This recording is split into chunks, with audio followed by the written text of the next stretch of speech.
Apparently there was a game against Otahu College. Did you want to share with us and this guy that... I'm still scarred to this day. I'm still scarred to this day. Tell us, bro, what's the story? Get it off your chest. Get it off your chest, man. So...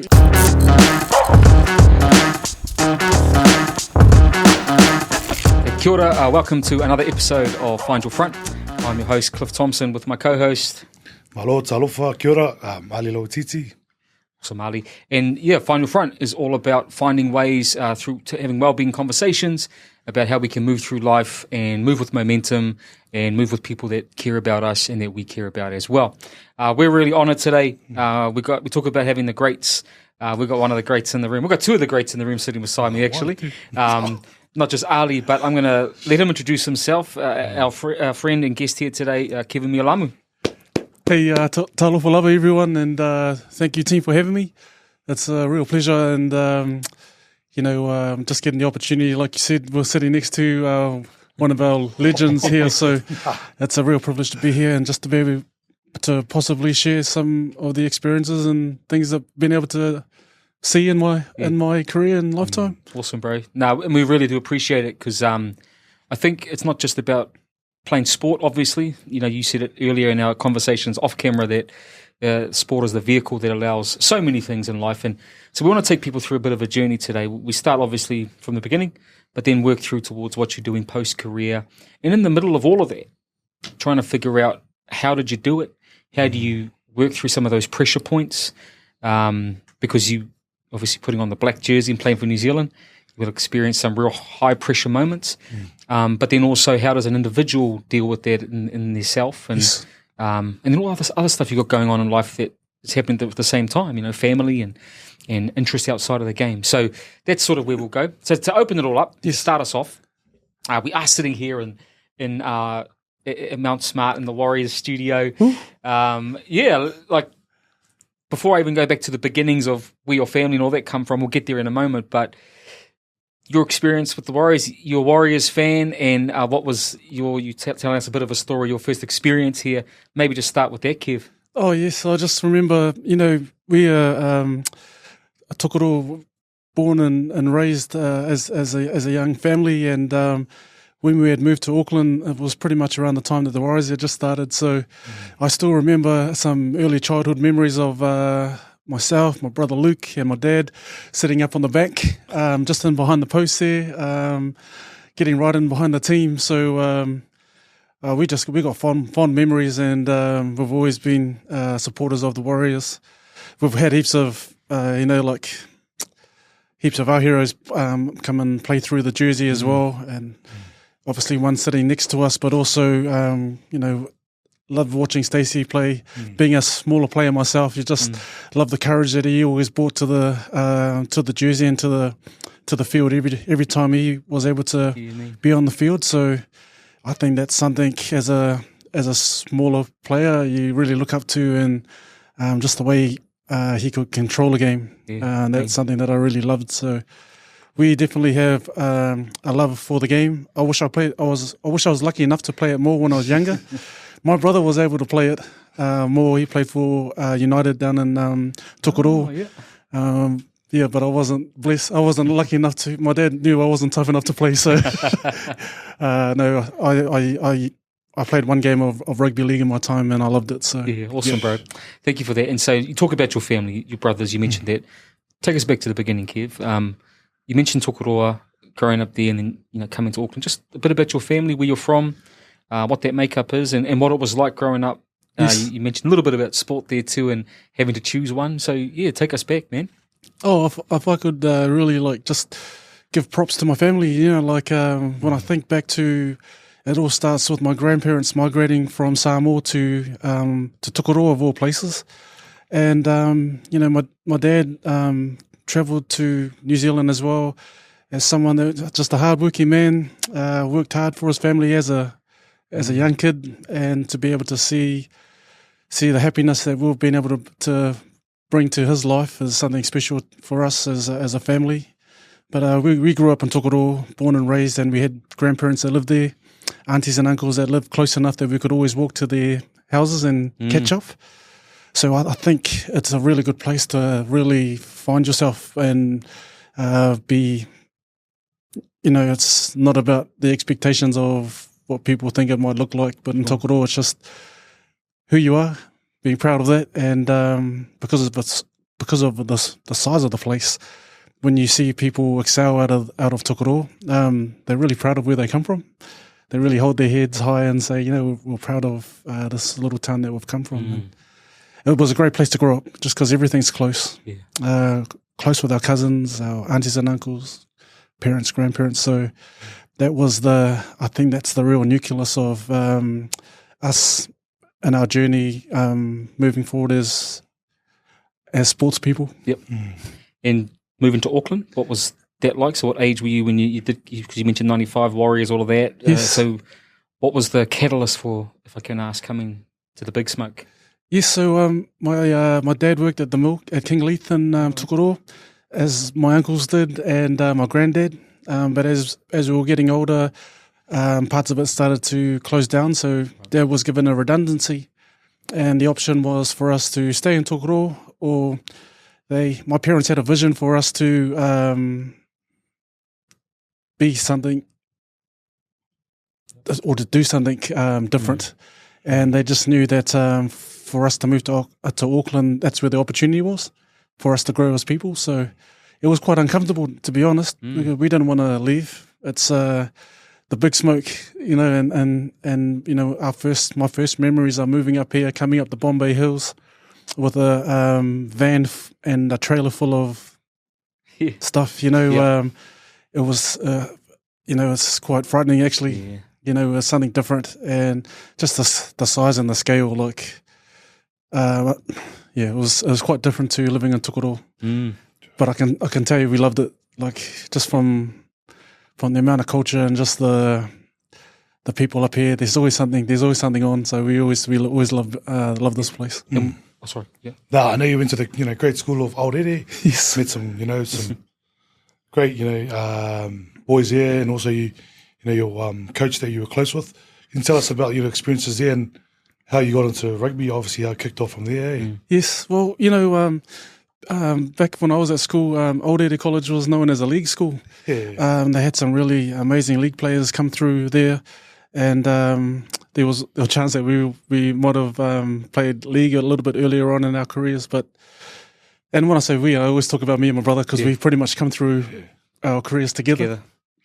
But it was an awesome place to go to school. We just had really supportive teachers, and that person that you talked about was a man called Jeff Moon, who a lot of people in he's a man that really had a big effect on rugby players in South Auckland. I'll say South Auckland because even the guys from Otahuhu and De La Salle, even the Mags boys know him really well. So just lucky to be touched in my life from a man that was able to just change the way I looked at things, and just really helped me on that opportunity to become better.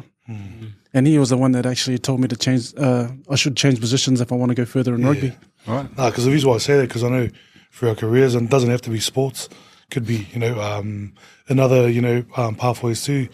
There's a list of people that kind of helped you through. Could be family, coaches, whatever, teachers. So that's why I just wanted to share, because I know he played a big part in not only your life but everyone else. So just this influence. Cool. And we were talking off camera again about, as we're talking about school years and playing footy, apparently there was a game against Otahuhu College. Did you want to share with us and this guy that... I'm still scarred to this day. I'm still scarred to this day. Tell us, bro, what's the story? Get it off your chest. Get it off your chest, man. So, obviously, Ali played for Otahuhu College, and Aorere, we'd always play for a cup every year. And, I'd come from playing under 14s in Tokoro to playing first 15 in Auckland. And you can imagine, never seen guys this size before, guys running at you with moustaches and full-grown beards. So I was still playing, I still had a little bit of bump up there. But it was a scrum. It was probably about on the 22. And so, I used to be a loose forward in those days, and the first person that I'm looking at is the first five, and the guy that sat in that position was Orene Ai, who was the wizard back in our days. Like he could do things. He had amazing skill set, and he was always a threat on the field. But I think Ali was playing second five that day, and so I just had my eyes fixed on Orene. And as the ball comes out of the scrum past the first five, I'm tracking Orene, and then I just see this. I see a silhouette of this huge man cutting underneath him, and to behold, it was Ali. And I don't remember much because I just remember catching knees and elbows and ran straight over me, and I was on my back looking at him cross the line. So I knew about Ali early in my career and when we were at school, because it wasn't only what he did on the field, but that was a talk around Auckland. It was like, man, if he's cutting underneath already, you need to keep your eyes open and try and see if you can catch him. So, and so I mean, with that, just a real sort of off to the side question. We know how much of a talent this guy was on the footy field. Where do you think? Put him in an All Black jersey. Which number? Where would you play Ali? This is wild being man. He could definitely play in the midfield, but like even in the loosies, like that's size and skill. Like someone like I think of someone like that skill set that Zinni had, like Kieran Reid had as well. Like Ali he'd bring that to the table. Nah. So.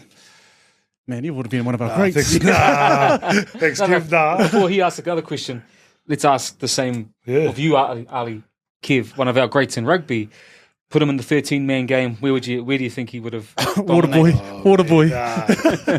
Oh, mate, anywhere in the forwards, man. I think he'll be devastating. I just know that growing up, especially coming from Otahu and playing against Old Ere, man, we used to get carved up. Honestly, probably, I haven't seen a flanker as mobile and especially, as low to the ground as he was. Bro, he couldn't even tackle him. So, and as nice as he is, he's pretty much different to his brother. His brother was that hard, doesn't take any crap from you. So, no, he was a nice guy, but also real humble. And I think, when you always see him and coming through the grades and, putting on that Auckland or New Zealand jersey, he definitely deserved it. So, nah. Awesome. But trailblazer. Mascot. I'd be a mascot, definitely.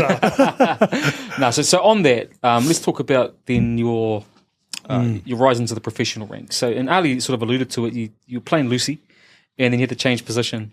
And it was actually in that change of position is where you ended up going on and playing for the All Blacks and making blue sides and all that sort of stuff. But I want to ask first, before we talk about your pathway into professionalism, is what were the challenges of having to change position? And you've been told, or you in your head thinking, I'm going to play this role and this is my role, and then all of a sudden, and maybe it wasn't all of a sudden. I don't know. Tell us a bit about that though. How that experience was for you, changing position. Was it difficult? Was it easy? I think I can relate it to. When people talk about the journey not always looking like that, there's a lot of this in there. That's definitely a moment for me, because when I talked to Jeff, when he was mentioned that you should, if you want to go further in the game, you should play a different position. And I just thought in my head, you mean go to the other side of the scrum? Right. So playing blindside. But he said, the position that he said was going into the scrum. Yeah. And that's a different skill set. So what did he see in you in terms of going from a Lucy to, I reckon you're going to crack it as a hooker? Oh, that's a tough question. I don't know what he had seen in me as a player, but maybe just the passion for the game. Like I really love the game, and maybe that was. And I think for our young people, like coming across young athletes, something that really stands out for me is the love or the passion, because that's at the end of the day, I think that's what takes you further into the game. Because when you have these moments where you're challenged, and I had to, I think you have to have an open mind when someone says, probably your position is this other position. Because in my head, I wanted to play like Michael Jones, he's a legend of the All Blacks, similar to Ali, which is like humble man, but just a physical force on the field. So in my head, that's what I thought I looked like, or I was going to look like. Yeah. But then when he said going and playing hooker, I was like, that's not what I had in my head. So I think definitely being able to have an open mind. Good. Yeah. But also, in saying that, I don't think people realise how hard, going from a flanker to hooker, because hooker's got, obviously you said, different skill set. It's in the tight five. You got to scrummage, and also the line out that's crazy. Like, just from seeing you change, transition into a hooker, I think that's amazing. I've never seen anyone else do it, or maybe there is, but it's so hard, eh? Oh, thank you, Ollie. It definitely is hard because you don't do. You don't go out into the field, and we usually go in and practice kicks or go play touch in the park. You don't go and practice scrumming or line out throwing. So it's not really something we're used to practicing, but it's definitely a skill you have to put some time into. Yeah, true. And we might pick that up in a moment, bro, about putting time into your craft. But you sort of go on and you play for Auckland, and you make the Blues, because I know you had a bit of time with the Chiefs as well. Yes. And do you want to talk us a bit about your Super Rugby journey or coming into those more prominent professional sides? Yes, I always had was definitely, I think vision's a really big thing when I look back, when I have a chance to reflect back on my career. And when you have these visions, when you I'd love to be able to be doing that one day. Yeah. And you can picture yourself doing that and playing rugby or playing any sport in the jersey that you see yourself. I think it really sets you up well for where you want to go. Mm. And watching the early Blues play as well, like Zinni and Fitzy, these are some of the greats of Blues rugby and All Blacks as well. But when you're seeing them play, it definitely, you're like, man, it's inspirational. Mm. Yep. So I remember my first 2 years playing for the Blues. It was awesome, but I was sort of stuck in this mode of I'm happy to be here. Yeah. Just like the bright lights being in this jersey, I was just like, I felt like when I look back now that I was being carried. Right. So I wasn't leaving anything in the jersey, or I didn't feel like I was contributing. And within the end of that second year, I got a call from the Blues coach to say, you won't be selected for the Blues this year. Right. We're looking at another two hookers that they took, two good hookers. They were just good at their craft. And I was still learning mine and pretty much taking it for granted. So that's probably another moment when I had a chance to go down to the Chiefs where it sort of set you up for success. Mm.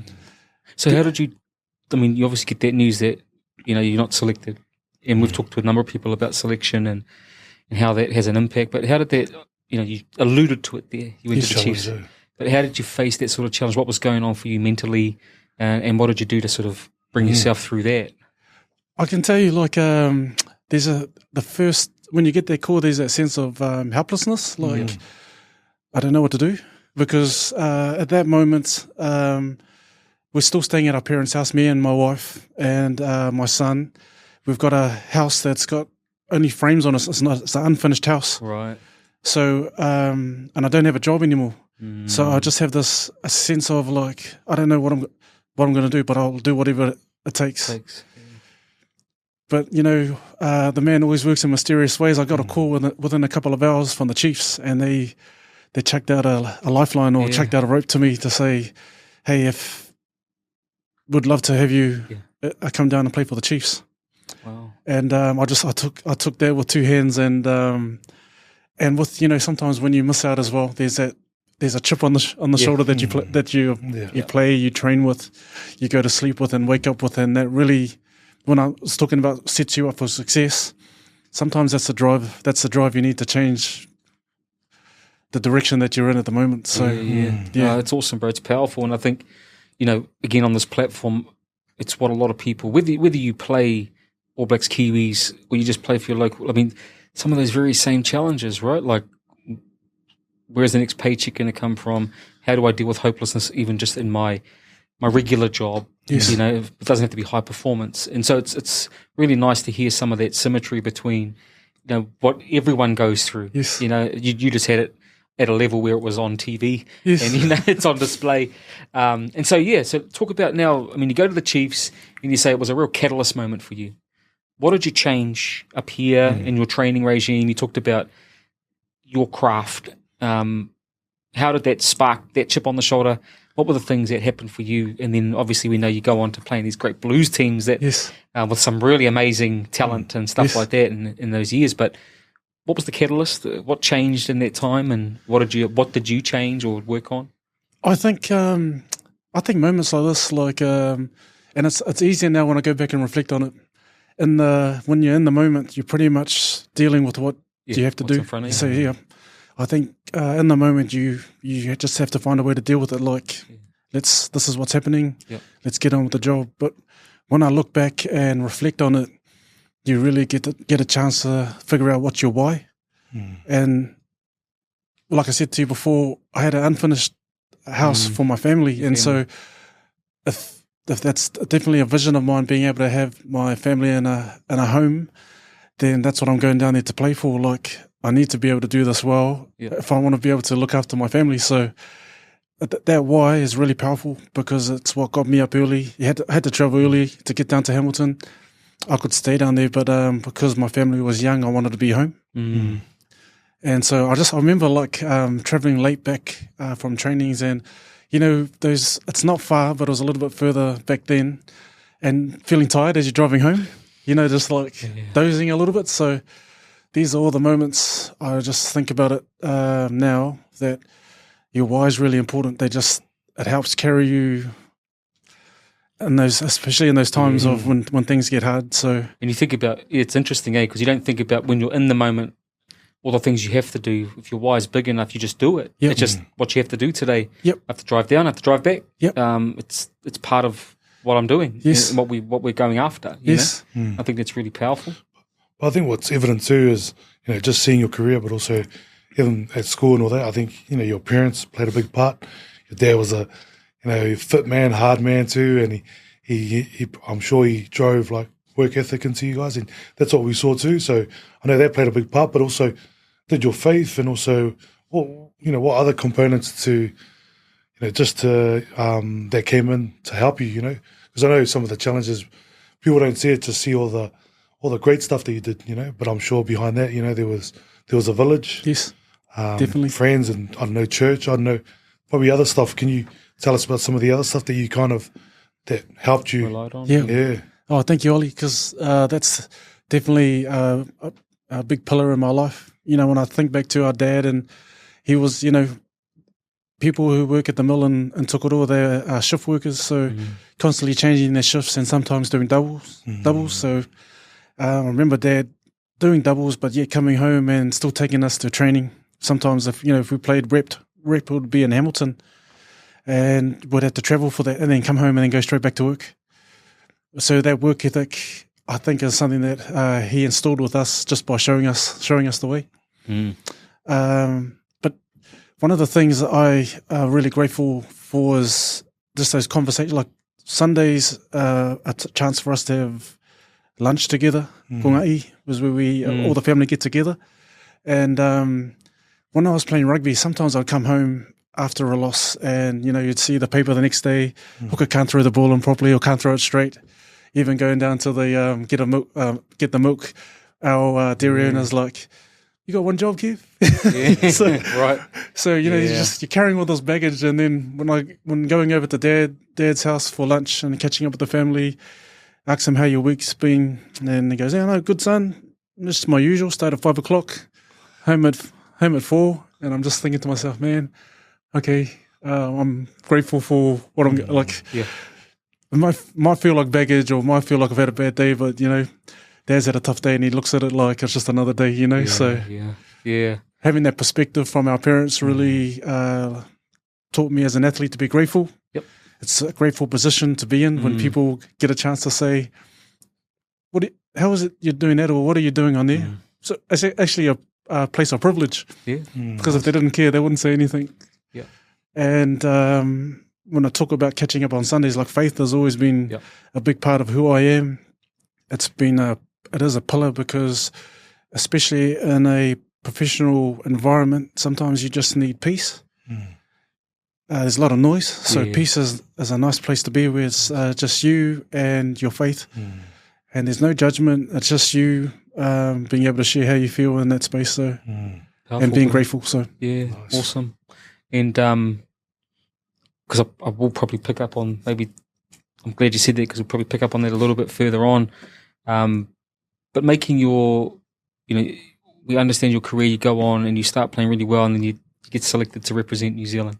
And so while we're not talking about the Kiwis, I mean, you go on to represent the All Blacks, right?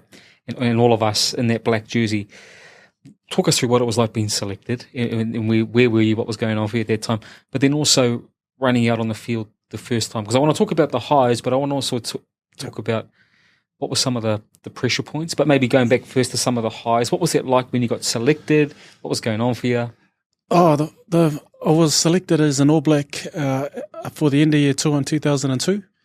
And we had just finished winning the NPC, which is the National Provincial Championship for rugby, and playing for Auckland. We were over in Waiheke celebrating with our families. So just under a big marquee, all the families were there. And this is how old school it was, or maybe this was how long ago it was. We were listening to a radio, transistor radio. They were announcing it over the radio. So they're going through the names, and they always do it alphabetical. And the first guy, one of the first hooker that had come through was a guy called Andrew Hoare, another great friend of mine as well. Mm. But he was mentioned, like his name was called, and I didn't really think of being a reserve or something. So you just sort of think, oh yeah, there's no chance. And I was playing with my son outside the tent, and then when they get to the M's, I hear my name get called, and I'm like. It was just an unbelievable moment because I'm there with my family and my friends that, obviously that have helped me get to this moment, my teammates. So it's a really special moment, but there's nothing like being able to go and share that moment with your parents and your family. It's testament to hard work, and not just for yourself, for all your family that supported you, all the driving, the training, just everything. Your brothers, I'm sure all of it was part of that moment. And then you put that black jersey on and you run out onto the field for your debut. What's that like, man? Take us and give us some insight into playing for the All Blacks. It's the whole week is like is a whole blur. Yeah. And as you get older, things. You get more clarity of what it should look like a test week. But in the beginning, there's just so much things happening. You get named. There's a big training week. It's overseas. So my first test match is in Cardiff, a place called Millennium Stadium, and it packs in like 80,000 people, and the stadium goes straight up, so it feels like people are sitting on top of the field. Like they're sitting down on you, rather than there's some stadiums that go all the way back, so you actually can hear yourself. But in spaces like that, the atmosphere it closes. It's a closed stadium, so just the energy and atmosphere is just all locked in. But running out there is amazing. The ground is muddy, but I'm up against a Welsh hooker that's gnarly. He's been around for a while, we won that test match. I'm really stoked, but I'm just. As well as really enjoying that. I've been away for my first tour, so I'm looking forward to getting home as well and seeing the family. True, right. And sharing that moment with them. Yeah, right. Gotcha. And pressure points. We talk about, your first test, but did you... Performance, eh? Yeah, in a high-performance perspective, what were some of the pressure points for you making your debut? Were you worried about... Because, you're in a position where you got to throw the ball, and everyone's watching, right? And is it going straight? Is it not? Hooking in the scrum. Like, did you feel that pressure at all? And if so, what's going through you? How are you dealing with that in the moment? I think when I get a chance to reflect back, I keep thinking to myself, when there's not as much expectation, like when people don't expect that much from you, it's easier to go out there and just go. Yeah. Leave it out there. I think it's when you've got a few more test matches under your belt, and then there's an expectation of comes on. This is the level. Okay, we know this is the level you're at. So the level each time you go out should be here and above. Yeah. So I think that's what changed. Like my first test match there's too much excitement to be worrying about the pressure. Sure. But when and this is just speaking from truth. So like when there's expectation, when you understand that people, not just your coaches, and this starts becoming the public start expecting a performance from you. Yeah. You start looking at things. That's when the pressure starts coming on. Yeah. But then to be real, like to think about it, like the All Blacks is the pinnacle of New Zealand sports. I guess I think growing up, you always want to be an All Black. Everyone else, every kid, and the pressure, you know, like because you're always in the newspapers and the media, and then playing in the World Cup grand final or World Cup, even that's pressure, you know, like the country's waiting, you know, just because you played in the 2003. Yes. And that was tough, you know. Expectations, yeah. So, you know, some of it's, you know, you can talk about high performance, but then I think All Blacks, shucks, the pressure, the whole country's, you know. Well, you must win every game, right? The All Black public, we love our All Blacks and we expect them to win all the time. And even if you don't win, didn't play well. Yeah. So, So how did you learn to deal with that? Yes. Like come through, and I like that you said that the first one was euphoria, Yes. the debut. Yes. It's the subsequent ones when there's now a standard. Oh, Yes. we know what Kev's all about. Yep. We know what he can deliver, so deliver it every time. Yes. Like, how do you deal with that, man? When you feel like, because we're our own worst critics, right? Yes. You'll know even if someone says you played well, you'll always be thinking about the things you didn't do That's well. And how do you, at that level? Yeah, blocking the noise, eh? I think we're really lucky in sport, as I think, or in my time in sport as well, just to be able to understand that it's there. So how do you deal with it? So like, you need to be able to have some tools to be able to deal with it. And so I think there's probably a couple of things that that I would look, and some tools that I was given is, firstly, like an expectation is someone's perspective of you. Yep. Actually, you've got no control over that. The way people look at the way you play or expect you to play. Sure. But you do have control about how you actually go out there and perform. Yeah. So that comes down to your preparation, how well you've done that throughout the week, and that starts early in the week. And if you've done that, you actually feel confident going into the game. Yeah. So that's a tool in itself. Yeah. Cool. So expectation or people's perceptions, you've got no control over that. So stuff you can't control, you've got to put that to the side. Yep. And what you can control is the way you train, what you eat, the way you prepare, the way if you go to sleep early, recover well. And then if those things are done well during the week, I'd say your chance for success or to play well in the weekend in whatever sport you're doing is you're going to be there or thereabouts. Yeah. Awesome, bro. And then just from a real patriotic perspective, we're talking about, you know, New Zealand Rugby League, like putting on the black jersey, representing your family and your country. Special? Can you talk about how that makes you feel? How that made you feel at the time? It's hard to put into words because, like, you know, even to this day today, like, I still love making my parents proud. You know, like, you love the happiness you see in their faces and in their emotions, as well as our brothers and sisters. You know, all our family. Like, there's nothing more special than seeing them proud of what you've been able to achieve, because we get to share that moment, but also they are part of the moment. You know, like, family are always going to be there. They always bias, because even when you've had a bad day, they're like, it's all good. Yeah, you were good today. Yeah. You know? So what's it like making them proud? Was it 130 plus times? Games. 40? Yeah. Oh, it's amazing. I just keep thinking like that. It's, you know, how we talked about the beginning of the journey looks euphoric, but there's so much excitement. The middle part is where you're finding a little bit about yourself, because you start seeing a lot more challenge in what you do. It's expectation. You get challenged with along the journey. And maybe just if I could just touch on what does it look like in the middle, because I think maybe some of our athletes might see this as well. As my role changed a little bit in the All Blacks, where I was starting so I'd be starting in the first part of my career, and then in the middle and mostly towards the end, I was coming off the bench, and that wasn't a place where I wanted to be. Right. I wanted to be on the field. Like from the first whistle, when the game started, I wanted to be on the field.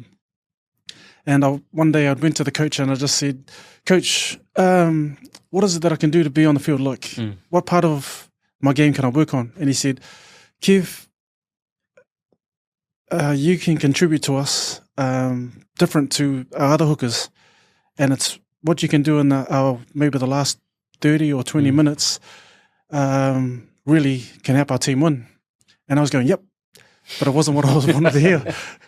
And, for a long time, it was that battle, hearing something, but not actually taking it in. And it comes down to a test match against the Springboks down in Dunedin, where I'm feeling this anger because there's only like 10 minutes left and I am not on the field yet. And I'm sort of like, manager tells me to warm up and I'm just like, just rip my jacket off, I'm ready to go, put me on. Yeah. I go on there, we're on for a few phases, there's a ruck in the middle of the field. And the halfback, he's shaping to pass to the first five. So he does it. He shapes.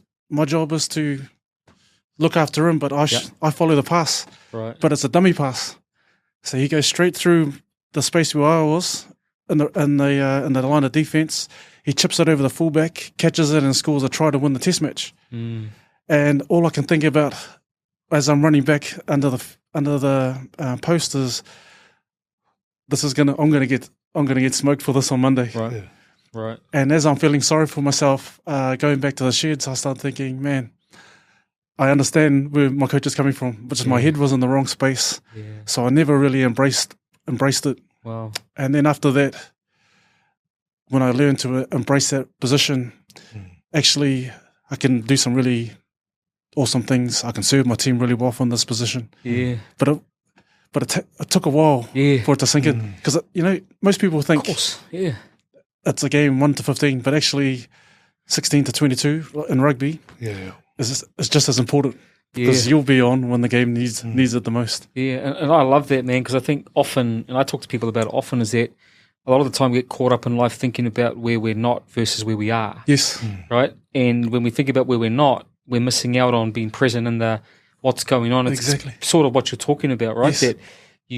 That that was the learning moment for you in that middle part.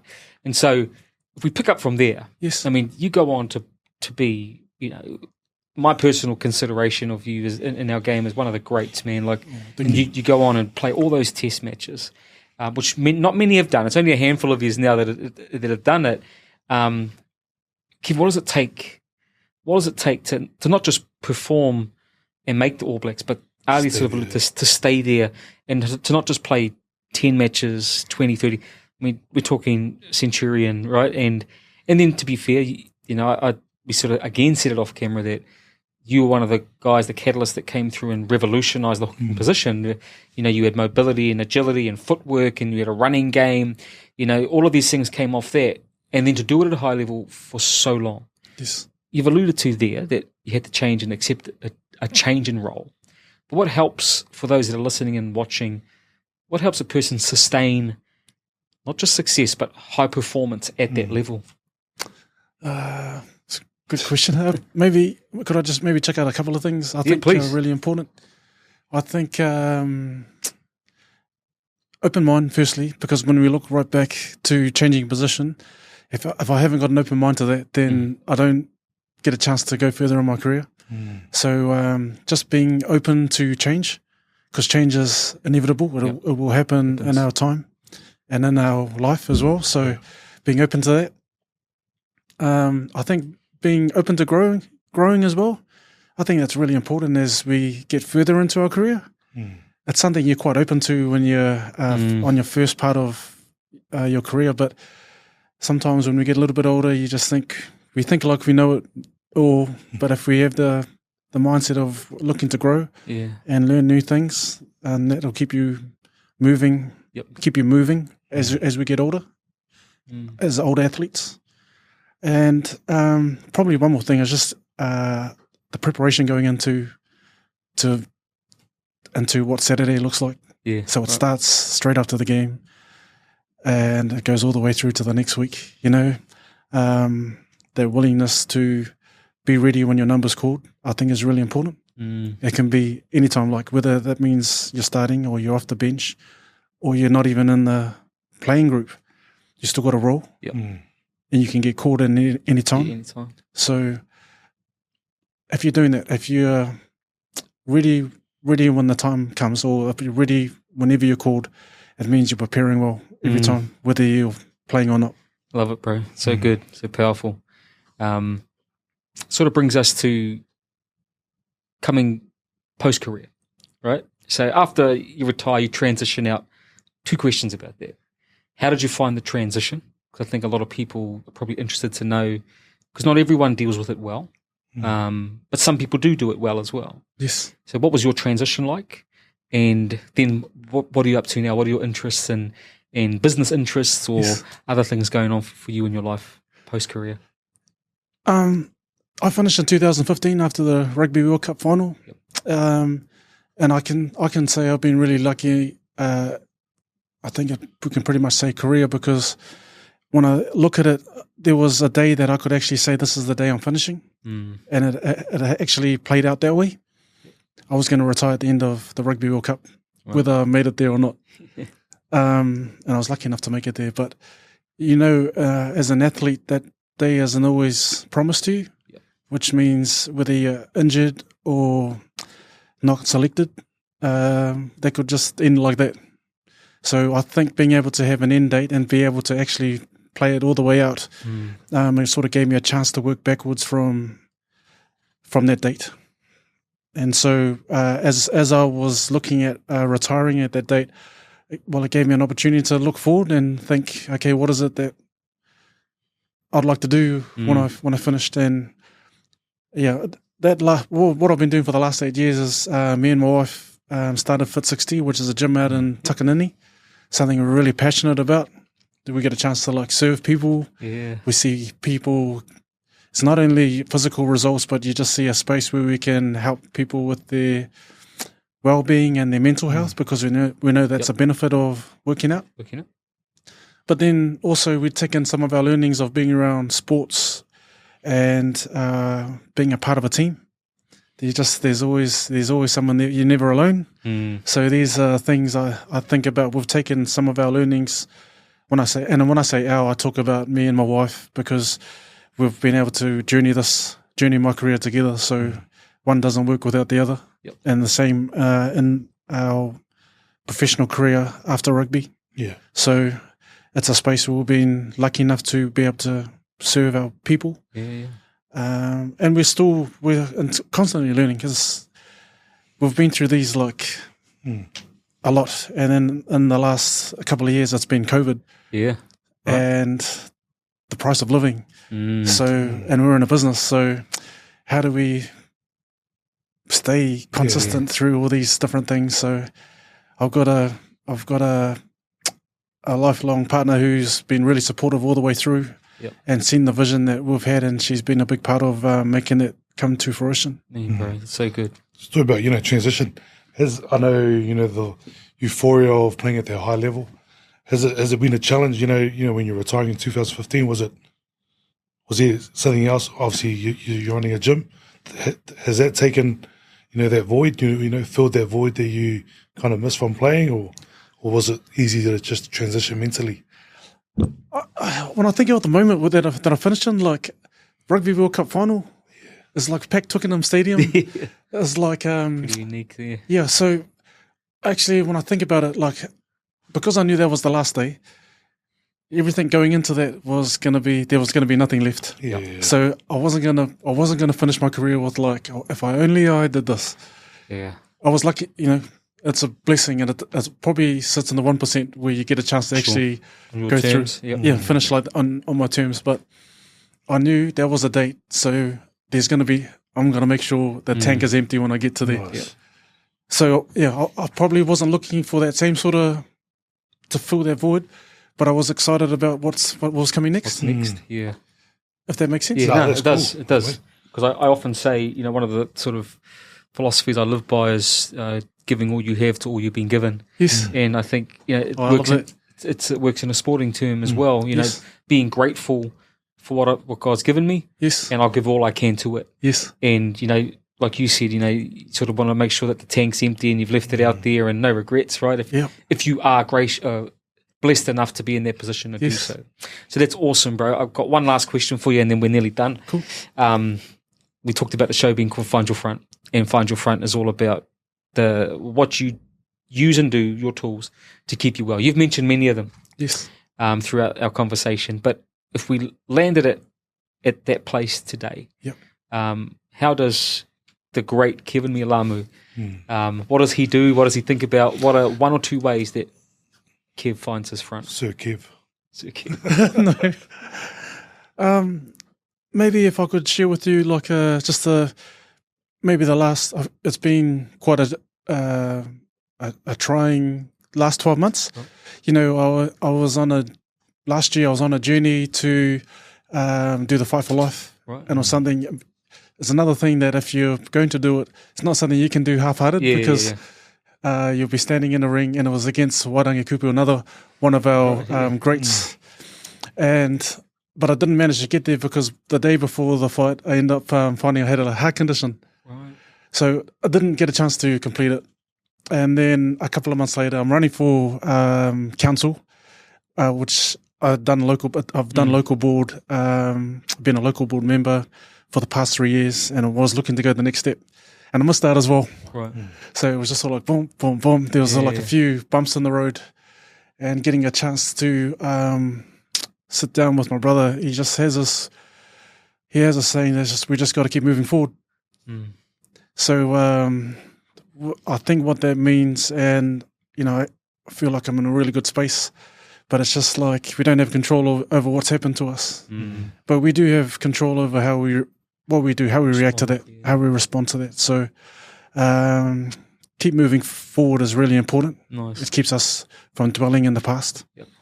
And it doesn't mean we're like worrying too much about the future, but it just keeps us here in the present. I'm grateful I'm here today, being able to share with the brothers today, and grateful I've got a family that are safe, fit, healthy and well. So that's what moving forward means to me. Just awesome. Being grateful, being in the moment. I'm here today, so awesome, bro. Nice. Yeah, grateful in the moment, moving forward. Love it, bro. Ali, any final thoughts, final words, final things to say? No, thank you so much, man. I know your time and just sharing, some of the insights, and I know the viewers and everyone else out there, rugby league, rugby union, sporting community would love it. See all the some of your tips were valuable and amazing. So just seeing you, you do well not only on the field but off the field. Brings a smile to me and makes me happy because I know you from way back and the family, and so. Yeah, thanks once again, man, from myself. And on behalf of Ali, I apologise for him running over the top of you. Yes. The scar's still here. So. Not me, man. But hey, Kev, bro, again, I know we say it in jest, Ali says sir, but man, it is a real honour and a privilege to talk to you, but more so to hear the reality and the truth about, and for you to be so honest about what you're going through, even recent times, to tell us, that it's life. It's not all rosy. Yes. And I think about the very sage words of your brother about keeping and moving forward. Yes. It reminds me of that moment in the movie, Castaway with Tom Hanks, and they sort of at the end they ask him, how do you keep going, and he goes, you wake up every day and you just got to breathe. Yes. Right. Yes. You keep going and you keep breathing and you live to see another day. Yes. So with all of that being said, bro, really appreciate you, appreciate your time, appreciate your words, your wisdom, and all you've done, not just in the game but for our communities as well, and what you continue to do. For those watching, that's us. Find Your Front. We pray and hope that this has been helpful for you in some ways.